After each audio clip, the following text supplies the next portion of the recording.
The way we're going to start out this application is by making a main menu class. Right now this will just take us straight to our game scene, but later on we're going to configure it based on our game design so that it will first go to a character select screen and then a level select screen. So to start off, I'm just going to select my scenes folder, go to new file and locate Swift file.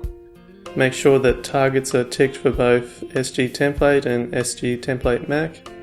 I like to number my scenes in order of relevance, so I'm just going to go 1_main menu. Okay, and this is what you get when you create a new class. So I'm just going to change these imports straight away to import sprite kit. And in the event that we're using Mac, we also want to import AppKit. You won't need to do this in every Mac project. It's just because in this main menu we're going to make use of some functions which are only available to Mac. So I'm going to start writing the class. It is going to be called main menu. Just using these words, not using the 1_. And its superclass will be SG scene. And you saw SG scene under our SG engine. So that's going to take care of some of the tricky stuff for us. Okay, so in here, first thing I'm going to do is override did move to view and add our own logic.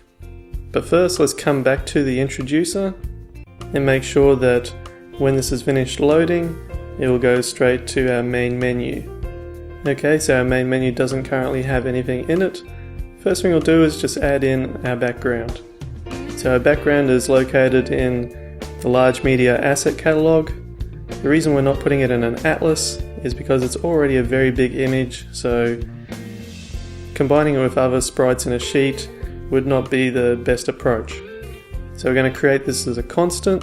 So let background, we're going to call it background. It's equal to a SK sprite node with the name BG, which is what it's called in our asset catalog.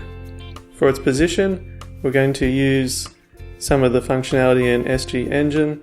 So we want this one to be in the middle of the screen to start with. So 0.5.5 will be the middle of the screen.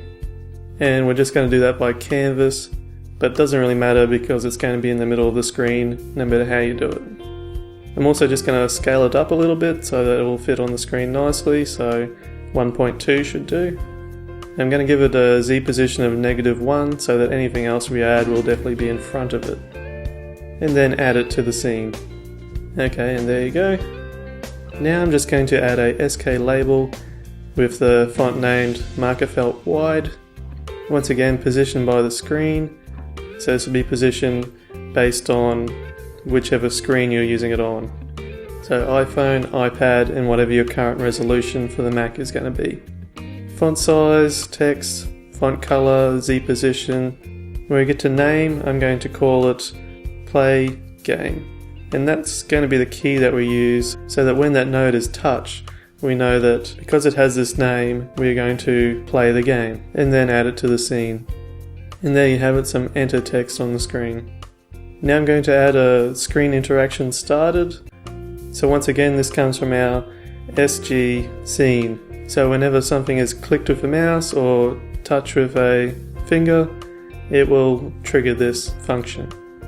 So for any node in the nodes at this point, we want to then check if it is of kind SK node. The reason we're doing that is because we're going to be looking at the name property, which is of course against all SK nodes, but not against other types. So then I'm just going to cast this node as a SK node, because we know it is of kind SK node. And then say if its name is equal to play game, we want to do something. In this case, we'll just print line it to the debugger. Okay, so every time when I click enter, play game comes up. If I click anywhere else on the screen, then nothing happens.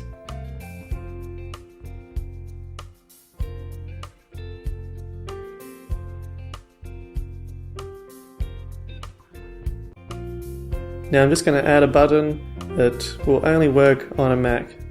On an iPhone, it's not expected that you would have an exit button, because as soon as you press the home screen, you're then closing down the application or taking it to the background.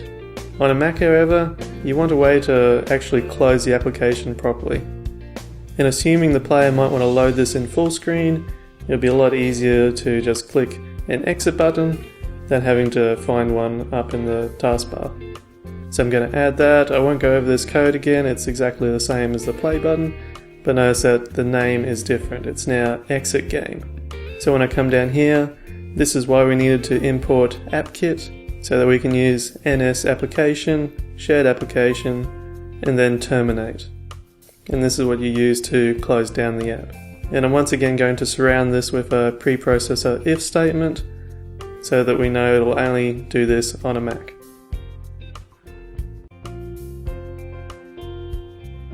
And there you have your exit button.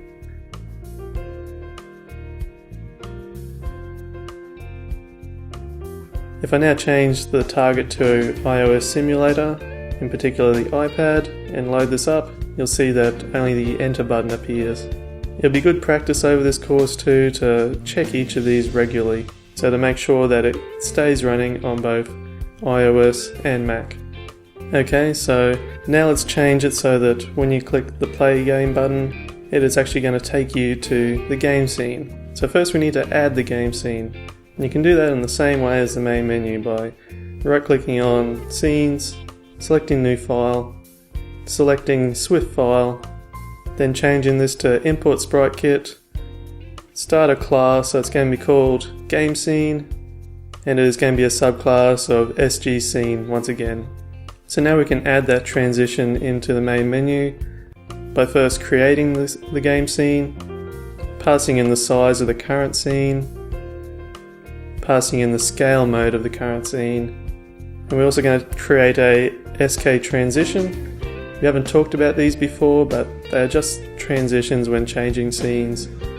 So this might be a fade or colored transition or something like that.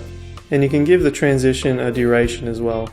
So I'm just going to tell my view to present the scene called play game with this current transition. So when I build and run the application and click this button, it will now transition to the game scene. Okay, so next we're just going to add the game title to this main menu. So that's going to be a sprite node based on an image that is in our asset catalog. We're going to position it via canvas just above the size of the screen, so it's at 1.5 in the Y scale. And I'm just going to add in an action which will then move it on the screen, so it'll look like it's falling from the top of the screen. And there you go, you now have your main menu all set up.